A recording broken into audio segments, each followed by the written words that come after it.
राशिद खालिद महमूद सुमरू मौलाना अब्दुल क़य्यूम हालिजवी असलम गौरी और दीगर रहनुमा ठट्ठा पहुंच गए। अमन मार्च का पठान कॉलोनी, ठट्ठा बाईपास और दीगर मकामात पर इस्तकबाल किया गया। JUI रहनुमा मौलाना राशिद खालिद महमूद सुमरू का ठट्ठा में जलसा आम से खिताब करते हुए कहना था कि सिंध अमन मार्च का 11 दिन सिंध के अवामी समन ने जिस तरह मेरा इस्तकबाल किया, मैंने अपने सियासी करियर में ऐसा इस्तकबाल नहीं देखा। ठट्ठा में नौजवान के कत्ल का मामला हो, अचानका में नौजवान लड़की का कत्ल हो, अब सिंध इन सब से आज़ादी चाहता है। बिलावल भुट्टो जरदारी भी ठट्ठा आया, लेकिन आज मैं आया हूँ और अवाम देख रही है कि किसके साथ कितनी अवाम है। JUI रहनुमा का मजीद कहना था कि सिंध के वसीलों का सौदा और सिंध का सौदा नहीं होगा। मेरे वालिद मोहतरम शहीद खालिद महमूद सुमरू ने हमेशा एलिकिस्ट की, लेकिन सिंध की अवाम ने इनको कभी भी वोट देकर असेंबली तक नहीं पहुंचाया। मेरे वालिद साहिब जब सेनेटर बना तो उसने सुन्नियत में सिंध का भरपूर केस लड़ा था और सिंध का साथ निभाया। मेरे वालिद शहीद मोहतरम खालिद महमूद सुमरू के कत्ल का इंसाफ मुझे आज तक नहीं मिला। मैं आज तक कोर्ट के चक्कर काट रहा हूँ। सिंध के कच्चे में ज्वाइंट ऑपरेशन का मुतालबा करने वाली जमात उलमा इस्लाम थी। हम आज भी कहते हैं सिंध में डाकू राज खत्म होना चाहिए और ऑपरेशन शुरू किए जाएं। सिंध को तकसीम करने की इजाजत नहीं देंगे। सिंध में दूसरा सूबा बनाने नहीं देंगे। अगर दूसरा सूबा बनाना है तो जाओ पंजाब, खैबर पख्तूनख्वा में बनाएं। कोरोना की सूरत हाल में भी पूरी सिंध में हमने न सिर्फ मदद फराहम की बल्कि कोरोना में फौत होने वालों को हमने गुस्ल दिया, कफन दिया और तदफीन जमात उलमा इस्लाम ने दी थी। सैलाब की सूरत हाल थी, नौशहर फिरोज में रात को 3 बजे तक हमने अपनी जान पर खेल कर मुतसर को इमदाद फराहम की। इमाम बारगाह हो, मस्जिद हो या मंदिर हो, हमने सब की हिफाजत की है। फ़लस्तीनियों पर जुल्म और जबर हो रहा है। इसराइल के मजालिम की शदीद मजम्मत करता हूँ। दुनिया के ममालिक अमन की बात करने वाले और कौमी मुत्तहिदा खामोश तमाशाई बनी हुई है। इसराइल और अमरीका पर लानत भेजता हूँ। हम अपने मुसलमान फ़लस्तीनी भाइयों बानून के साथ हैं। जमात उलमा इस्लाम का कराची में पाकिस्तान की तारीख का सबसे बड़ा जलसा होगा और सिंध को तबाह करने वालों को सिंध की आवाम मुस्तरद कर देंगे। कोहिस्तानी और साहिली पट्टी की ज़मीनें ऐसी बांटे जा रही है जैसी उनके बाप की ज़मीनें हों।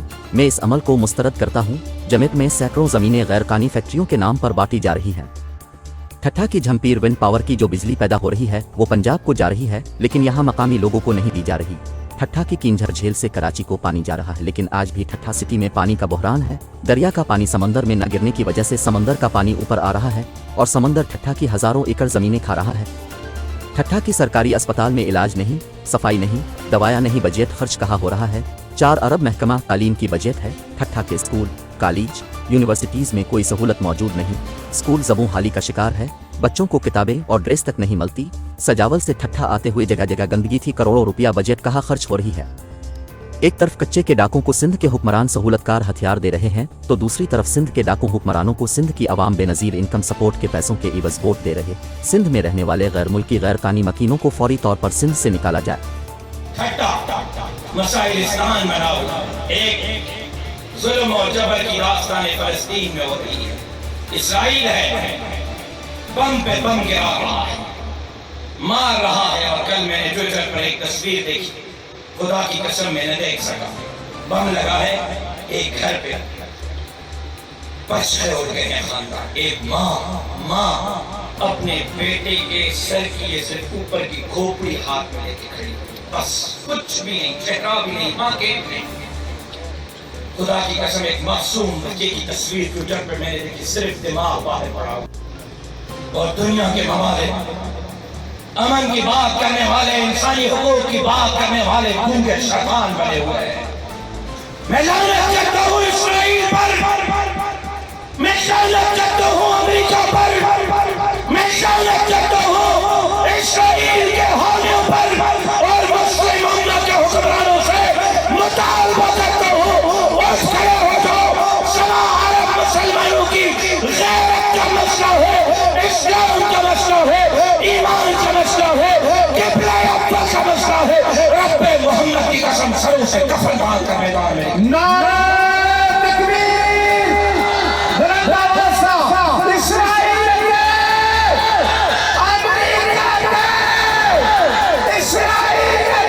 के तौर पर दबाव करने वाले यहाँ के हुक्मरानों को भी गुस्ताख करके रखेंगे। कल मौलाना फजलुर रहमान साहब भी कराची में होंगे तो किबला अव्वल से बैतुल मुक़द्दस से मेहमान आए, वो भी आपके इस स्टेज पर होंगे। जब मौलाना साहब भी होंगे, किबला अव्वल के चौकीदार भी होंगे, तो क्या आप सब भी कल इंशाअल्लाह जब हम सिंध अमन मार्च का कारवां लेकर कराची में दाखिल हो रहे हैं, कल हमारे सिंध अमन मार्च में एक और एजेंडा तूफान अक्सा भी शामिल होगा। सिंध के मसाइल और फलस्तीनियों की हिमायत के लिए कल कराची में पाकिस्तान के तारीख का सबसे बड़ा जलसा होगा। कोई इंशाअल्लाह कहने वाला, कल कराची में पाकिस्तान के तारीख का बड़ा जलसा होगा जिसमें लाखों लोग शरीक होकर इस्राईल का भी मुस्तरद करेंगे। जमपीर में है हजारों एकड़ जमीन विंड पावर कंपनियों को दी गई है, लेकिन मक्का वहां से जो बिजली पैदा हो रही है पंजाब जा रही है, बलूचिस्तान जा रही है, खैबर पख्तूनख्वा, मकामी आबादियां जमपीर के गांव अभी भी बिजली से महरूम हैं। और फिर मकामी लोगों को, मकामी ठेकेदारों को विंड कंपनियों में जो ठेके दिए गए अभी भी करोड़ों रुपए के चेक ठेकेदारों के पास पड़े हुए हैं, बाउंस हो गए हैं। वो चेक क्लियर होने का नाम मरकजी सूबाई अहदेदारान जिम्मेदारान पिंडाल में बैठल ठटे शहर जा गैरतमंद जुर्रतमंद दिलेर ऐं मुजाहिद साथियों, सब खां पहिरियां त जमीयत उलमा इस्लाम जे क़यादत खे सिंध अमन मार्च जे अज़ीम शान प्रोग्राम जे इनेकाद ते दिल जे गहराइन सां मुबारकबाद पेश करियां थो। तमाम तालिकन यूनिटन जे ज़िम्मेदारन खे मुबारकबाद पेश करियां थो। ऐं काफ़िलो कुछ देर तहां ताईं पहुतो